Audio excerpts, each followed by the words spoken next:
El pie de la letra.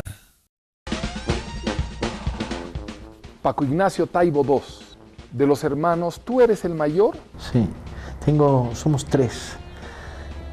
Yo soy el único que nací en España, mis hermanos menores nacieron en México y ellos son mexicanos de nacimiento. Uno tiene 14 años menos que yo y otro 11 años menos que yo. O sea que tuve dos hermanos cuando yo era adolescente y ellos eran niños.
Parece uno de los personajes que describe un revolucionario mexicano de gesto adusto, pero al mismo tiempo generoso, o un detective que se sumerge en el submundo del crimen para investigar.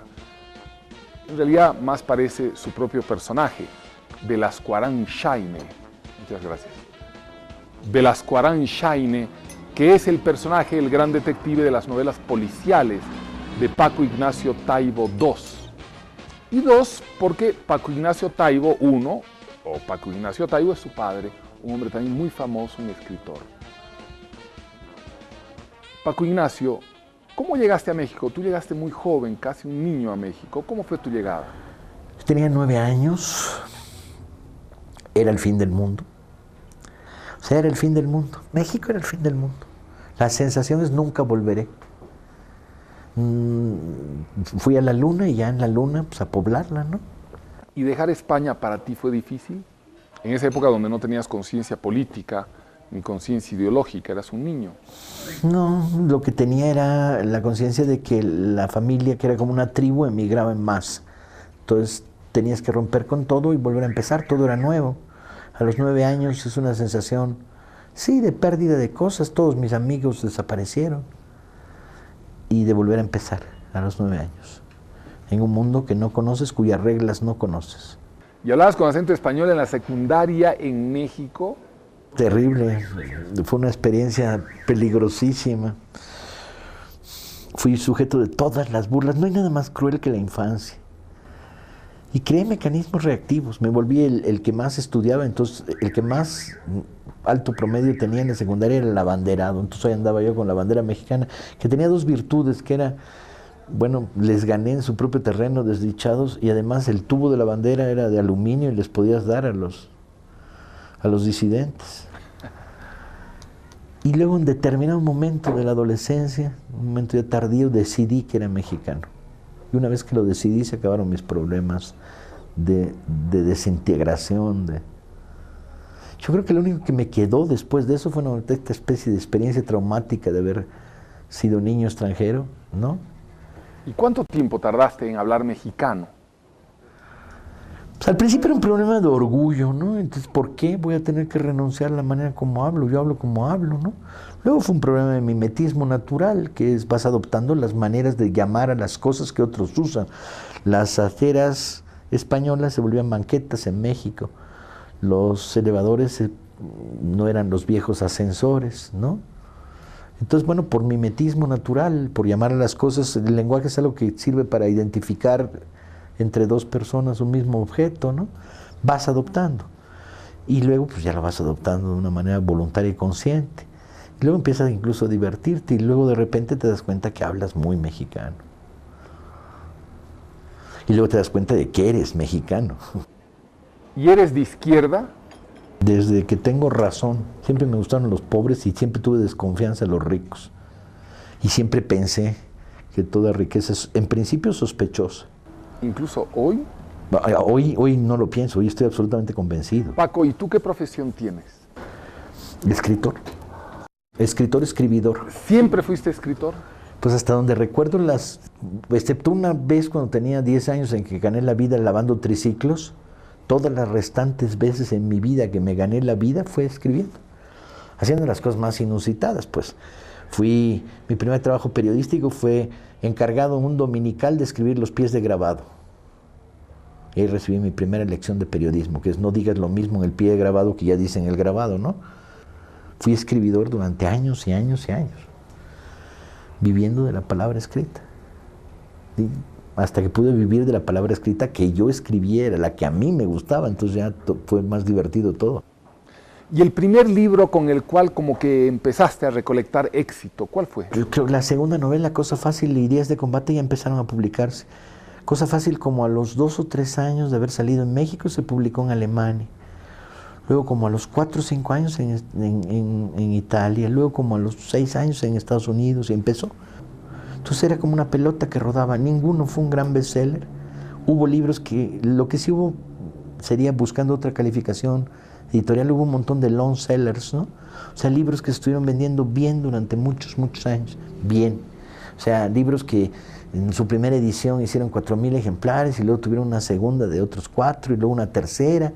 Entonces ya llevabas 10, 12,000 ejemplares de un libro y luego vendían 2,000, 1,500, 1,000 todos los años durante muchos, muchos años. A la fecha, Días de Combate en México sigue vendiendo 1,000 ejemplares todos los años.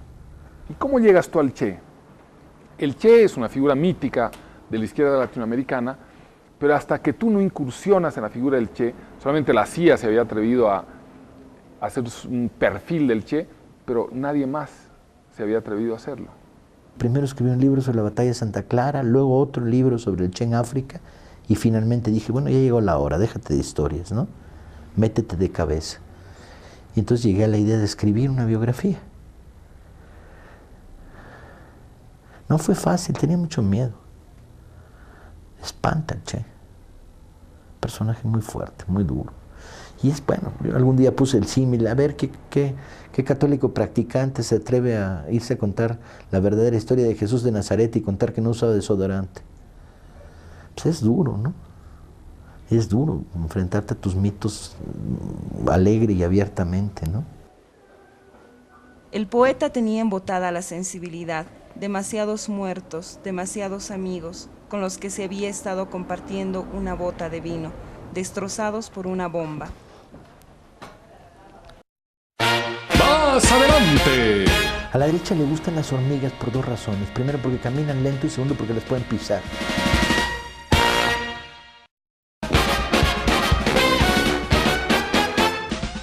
Paco Ignacio Taibo II. No deja de fumar ni un instante, produce más humo que un garito chino. Un garito chino, a ver. Bueno, lo cierto es que lo hace porque le encanta, le fascina y le da la gana, finalmente. Es una opción que él tiene, a pesar de que es políticamente incorrectísimo fumar en estos tiempos, y eso está impuesto fundamentalmente por los países que producen el mayor daño ecológico al planeta.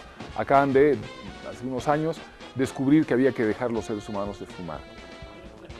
Tiene gran personalidad y lo demuestra no solamente en eso, sino en los personajes que elige, como Pancho Villa y el Che Guevara. Personajes de mucha fuerza y de mucha decisión.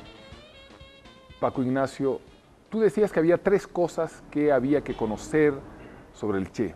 ¿Cuáles son? Sí, que reivindiqué además su carácter aventurero, su carácter romántico, su eclecticismo. Yo creo que son cosas que en la izquierda que yo militaba en los años 60 eran pecaminosas. Romántico, aventurero, eran adjetivos descalificadores. Y son esenciales en el Che, ¿no? Y la componente aventurera me parece muy importante, ¿no? El sentido de la vida como aventura, el que te la juegas, pues, ¿no? Y el tercer elemento era vagabundo. El Che fue un vagabundo toda su vida. Le picaba el culo y se movía de país, se movía. Esta idea del vagabundaje es una idea que yo positivizo, me parece muy positiva. Porque el Che resultó una figura absolutamente diferente al resto de los dirigentes políticos latinoamericanos. Porque su carácter de vagabundo le había dado una percepción de América Latina que nadie tenía. Tenía una percepción desde abajo continental. Nadie tenía una percepción como él de este continente. De abajo. De dormirse en el suelo y en las carreteras, de andar por aquí y trabajar cargando sacos, ¿no? Y yo reivindico en esta biografía esos tres elementos. Me parece que están ahí, son componentes y son muy, muy sabrosos. Esos tres elementos los estigmatiza la izquierda y sorprendentemente también los estigmatiza la derecha. Bueno, eso no es sorprendente. La derecha estigmatiza todo aquello que se mueve. A la derecha le gustan las hormigas por dos razones. Primero, porque caminan lento y segundo, porque las pueden pisar.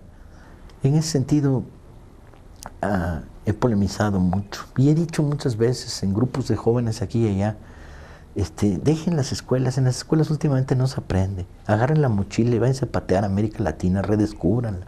Este continente se volvió a fragmentar. Nos lo volvieron a cortar en pedazos. Nos volvieron a convertir en paisitos. La derrota de la revolución latinoamericana de los 60, 70 volvió a fragmentar a América Latina en un montón de paisitos, con fronteritas y aduanerotes.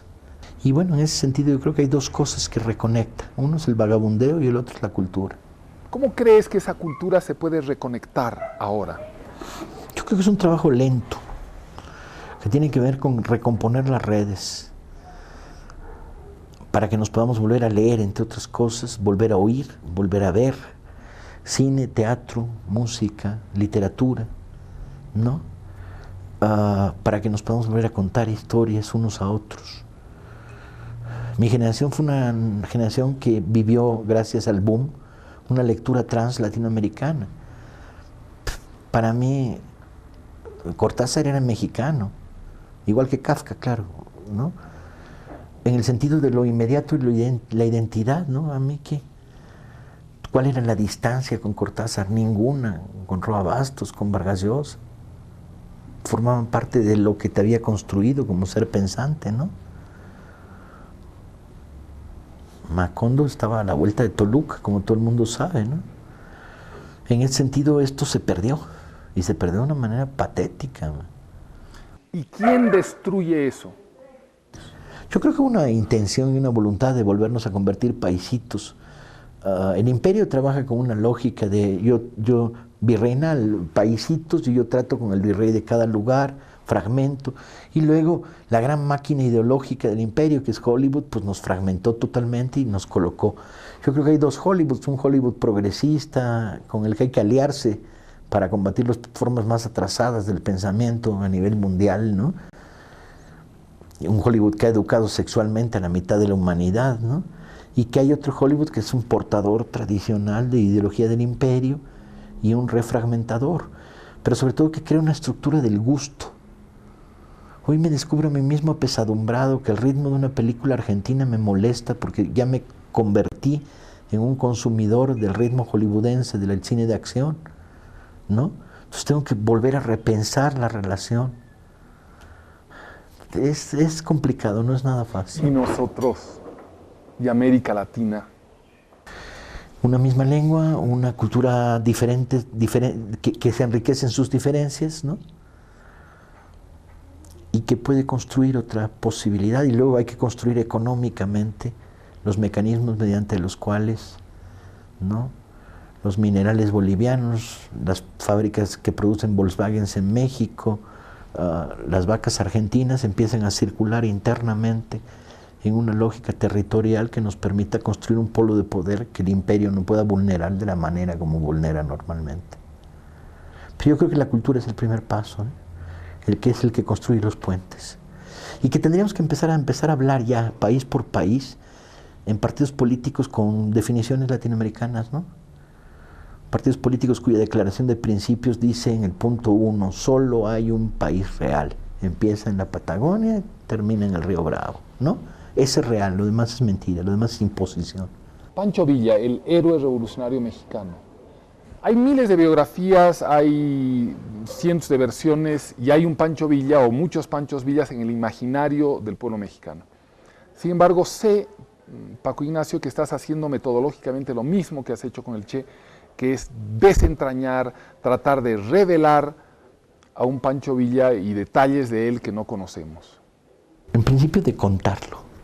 Ese es el gran problema. Toma la información que hay ahí, que es muchísima, contradictoria, dispersa. Pancho Villa se contó a sí mismo 10 veces. Como todo revolucionario de origen campesino, la hoguera en las noches donde se cuenta lo que pasó produce versiones, y todos los narradores orales saben que las versiones no se trata de que sean iguales a las anteriores, sino que vayan mejorando, ¿no? Y entonces, bueno, esto deja un eco en la manera como el villismo y Villa se contaron. El eco de que, bueno, luego se repite una misma historia con 37 variantes, muchas veces contradictorias y falsas. ¿Y cuántas esposas tenía Pancho Villa? Villa se casó 30 y tantas veces, 2 de ellas con la misma mujer porque se le olvidó que se había casado con ella. Pues le gustaba casarse. Mi teoría no es que le gustaran mucho las mujeres, le gustaban las bodas, las fiestas, las parrandas. No bebía. El mito del Villa alcohólico es falso. Era un bebé. ¿Sabes qué le gustaba? No te lo puedes creer. Le gustaban las malteadas de fresa. Cruzaba al Paso a tomarse malteadas de fresa en un lugar que se llamaba La Élite, una cafetería. El niño se limitó a ponerse al lado del cadáver de su padre y Kowalski entonces disparó. ¡Más adelante! Si quieren ser oligarcas, que les cueste.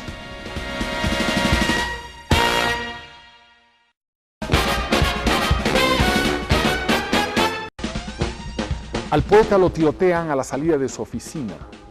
Regresaba de comprarse unos zapatos sin agujetas, esas cosas que ahora llaman mocasines, en la zapatería El Borseguí, cuando 2 hombres, a unos cuantos metros de la entrada posterior de Secretaría de Gobernación, en la calle Abraham González, comenzaron a disparar contra él sus revólveres. Página 492 de Retornamos como sombras, la novela de Paco Ignacio Taibo. Paco Ignacio Taibo sorprendentemente ha ganado 3 veces el premio Dashiell Hammett a la mejor novela negra, ha ganado el premio Planeta, con su Che ya lleva 500.000 de ejemplares vendidos y, recordando su tierra natal, ha fundado el Festival de la Semana Negra en Gijón, España. Paco, ¿en qué momento Villa deja de ser un bandolero para pasar a ser un revolucionario? En el momento en que lo recluta para la Revolución Maderista Abraham González, es un parteaguas. Hay una especie de luz en el camino de Damasco, ¿no? Tengo que encontrar bien las claves, porque hasta ahora ha sido contado como acto de conversión y no me lo acabo de creer. Tengo que entrar bien en esa etapa para poderla contar bien. Yo no me creo los actos de iluminación. Creo más bien en los procesos que se cocinan lentamente en un hombre y que de repente una crisis los hace saltar. Villa es un personajazo. 30 y tantos días de gobernador en Chihuahua, fundó 51 escuelas. Es impresionante. Como campesino pobre que nunca se pudo educar y bandolero durante muchos años, siempre pensó o fue construyendo a lo largo de estos años la idea de que la raíz de los males del pueblo mexicano está en la falta de educación, ¿no? Entonces siempre estuvo muy, muy pendiente. Hizo cosas notables, como de su bolsillo becaba adolescentes huérfanos y los mandaba a universidades en Estados Unidos. Siempre hubo esta fijación por la educación, ¿no? Como uno de los elementos sanadores de una sociedad enferma. Villa, sin embargo, nunca se propone el poder. Dirías que sí, dirías que no. No se veía a sí mismo como presidente de la República. Siempre están tomadas las actas taquigráficas de una conversación que tiene con Zapata cuando juntos toman la Ciudad de México en el 15, en la que los dos dicen, bueno, vamos a buscar un civil, ¿no?, que se haga cargo de la presidencia de esto ya. Para mí, Villa dice algo muy divertido. Villa dice, a mí me dan mareo las banquetas, las aceras. ¿Cómo llaman en Bolivia las banquetas? Las aceras. Dice, no, cuando me subo me da vértigo. Dice, las ciudades no les gustan a estos cuates, ¿no? Entonces, vamos a buscar un civil que gobierne esto, ¿no? Y hay que andarlo vigilando para que no se estropee. y no se olvide del ideario que poco a poco se ha ido construyendo, ¿no?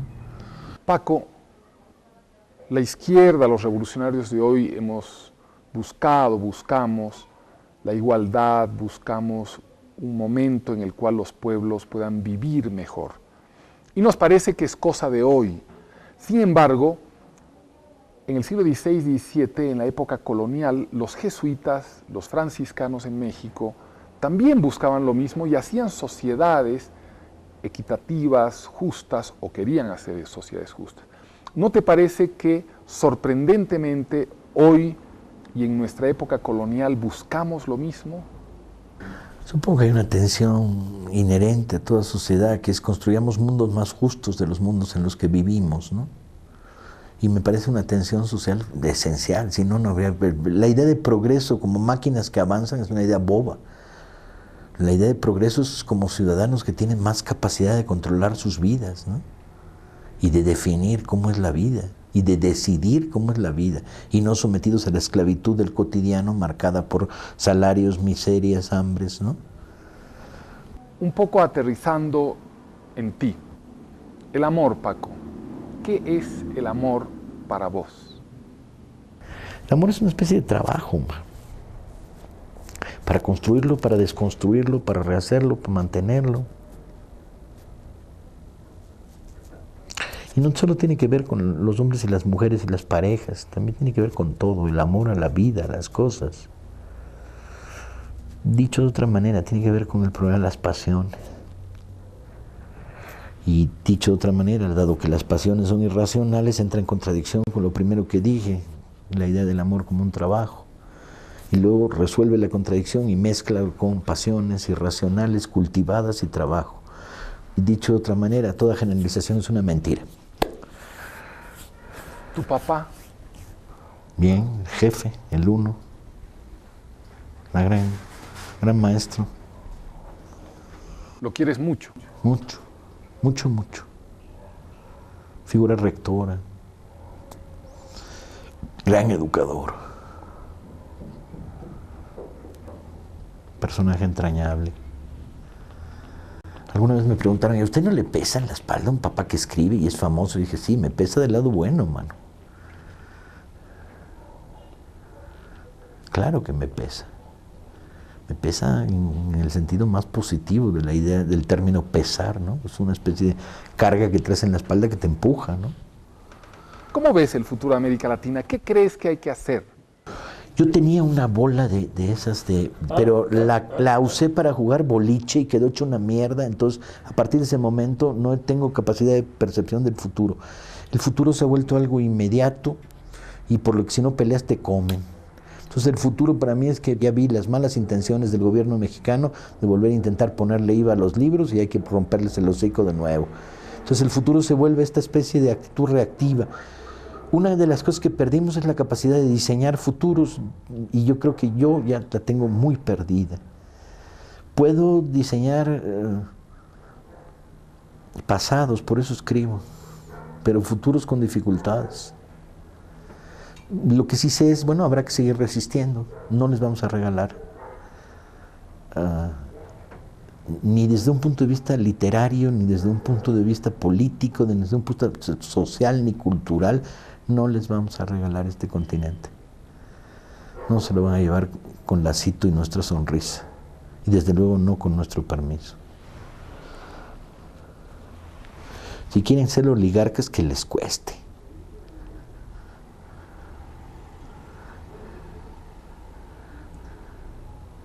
Y yo ya necesito fumar. Esta entrevista ha llegado a su fin porque yo ya necesito fumar y me descubrí a mí mismo sin tabaco. Y pensar sin fumar es lo peor que le puede pasar a uno, porque una mitad de la cabeza está pensando en quiero fumar. Gracias, Paco. Y como dirían en nuestro México lindo y querido, esta ha sido una entrevista toda madre, carnal. Gracias, Paco Ignacio Taibo II.